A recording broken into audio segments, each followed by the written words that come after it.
ये एक बहुत ही अच्छा क्वेश्चन एसएससी और बैंकिंग एग्जाम्स के लेटेस्ट पैटर्न पर बेस्ड है। A series of unfortunate incidents have damaged the company's reputation beyond repair. अब देखिए, इंग्लिश ग्रामर में कहीं भी a series of, a group of, a bunch of, bunch मतलब किसी चीज़ का गुच्छा, अ कलेक्शन ऑफ, अगर ये आ रहा है तो ये जितनी भी चीज़ें हैं ये एक सिंगल यूनिट की तरह काम करती हैं।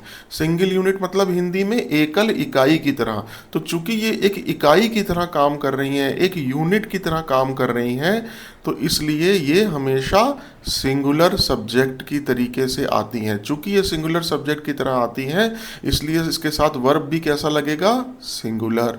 ठीक, आइए एग्जाम्पल से समझते हैं। अ bunch of keys were found.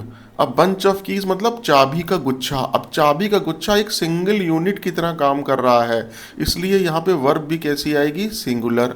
वर नहीं आएगा, वॉज आएगा। अगला एक example, a chain of events have shocked the nation. एक चेन ऑफ इवेंट्स मतलब एक घटनाओं के क्रम ने नेशन को, देश को चौंका दिया। अब चेन ऑफ इवेंट्स एक क्रम की तरह काम कर रहा है, एक सिंगल यूनिट की तरह काम कर रहा है, सिंगल यूनिट की तरीके से, तो इसलिए इसके साथ वर्ब भी कैसा आएगा? सिंगल। हैव नहीं होगा, हैज होगा। आइए अपने क्वेश्चन पे आते हैं। अ series of unfortunate incidents have damage the companies. अब सीरीज अगेन आ गया, तो ये कैसे काम कर रहा है? एक सिंगल यूनिट के तरीके से, यानी कि सब्जेक्ट कैसा है? सिंगुलर है।